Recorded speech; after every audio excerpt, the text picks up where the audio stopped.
Here is an example of how your Zentangle animal will look once you're finished.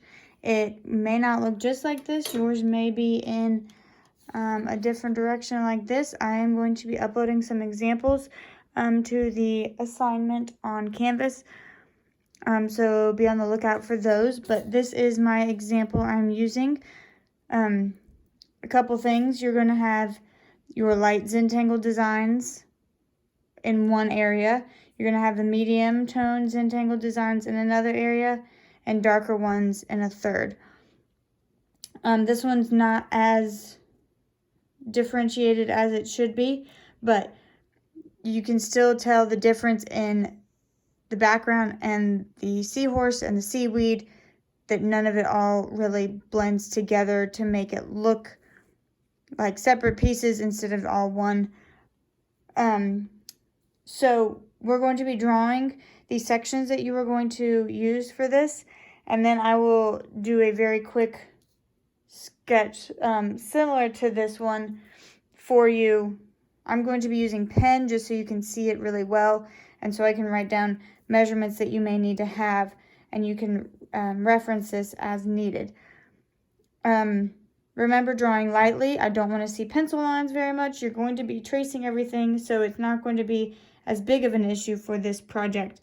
But if possible, using a 9x12 piece of paper, that's what these are, you are going to start out and you are going to measure 1/2 inch all the way around. So what I do is I go on the edges and I will mark 1/2 inch up here and 1/2 inch here. Same thing on this side. 1/2 inch there, here. Then I will connect these lines.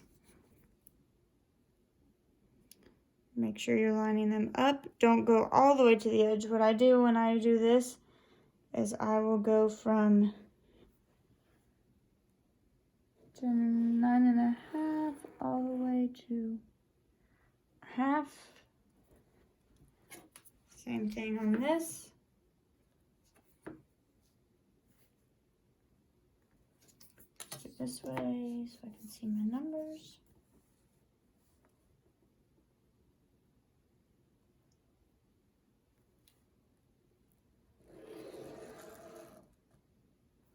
So then easily I can go straight down from where I ended, and that would be 1/2 inch in. Now I am going to be scratching, squiggling out the areas where you will be erasing once we get there, because as you can tell in here, you will have empty spaces here and here. Now mine, because I'm doing it in pen, will not have that.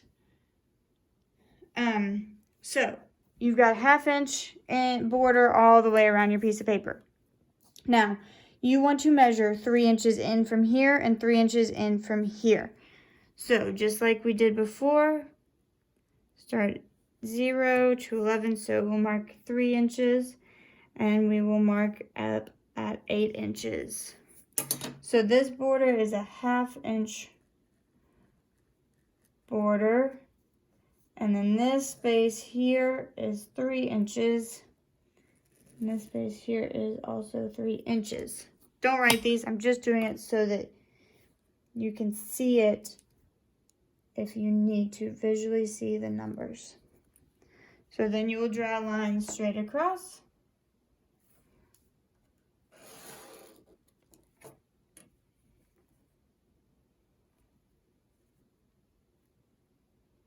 And straight across. So there are your top and bottom sections, or left and right sections, depending on which direction your paper will be turned. After that, you are going to measure in 1/4 of an inch in from both lines. So 1/4 of an inch and 1/4 of an inch.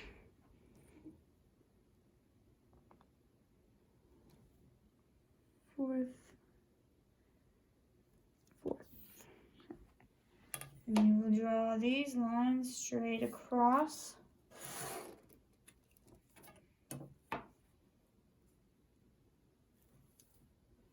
Now, if you do not have a 9 by 12 piece of paper at home, an 8 by 10 printer paper will work, or 8.5 by 11 is really what they are. So that's half an inch and an inch smaller. So you could still do pretty much the same measurements. I would just, instead of doing 3 inches, I would probably do 2.75 inches on both of these. So that would change it to a half an inch.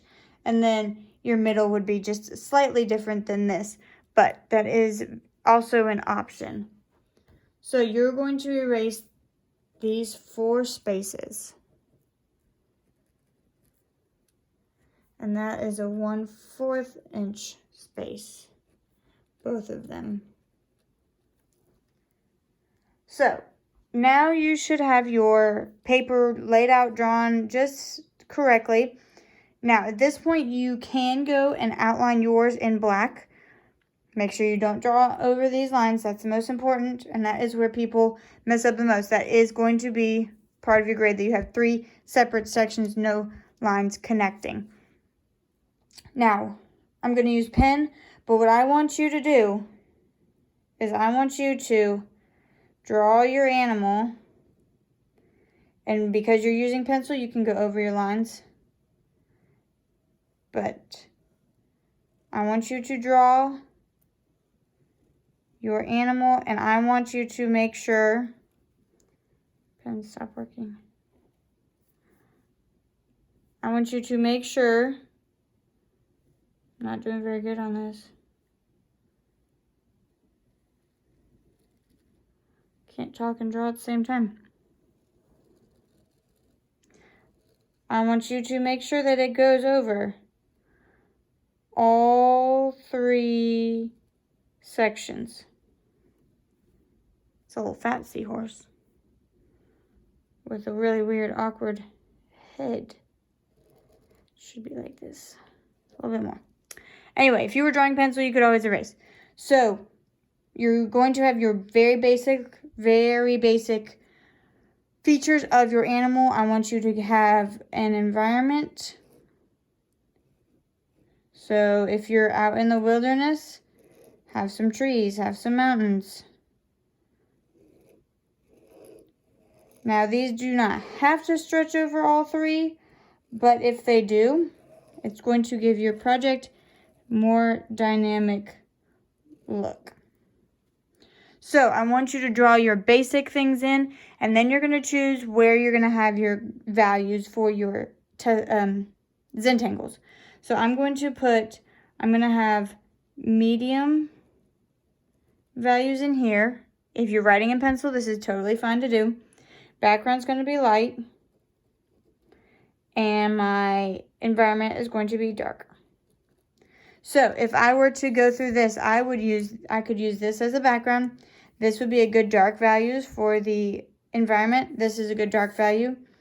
These are on the edge. A lot of these are good medium values, but it would be better. These would be great if I had made some of these darker, because then that would stand out as more of a medium value. So again, your options also are, you're not going to do the same design over your whole entire animal. I did the same design on each part of my background or different things, but as you can see, I did divide up spaces in my seahorse and did different designs. So this is one Zentangle design, another Zentangle. So it's not all the same across the whole thing, but it also changes not at the line. So sometimes some of them I would go over the middle line, which is totally fine. That is up to you. This one I did not. This one I stopped here and I started a new one, but I think that's the only one that I did that with. So you could do a Zentangle design here. This is a very big space, so I would not do just one Zentangle design. I would do multiple. It does make it look more interesting and look very cool if you are adding different Zentangle designs in small sections rather than just huge chunks. This still doesn't look bad, but if I had done that over this whole entire seahorse, it would look pretty rough.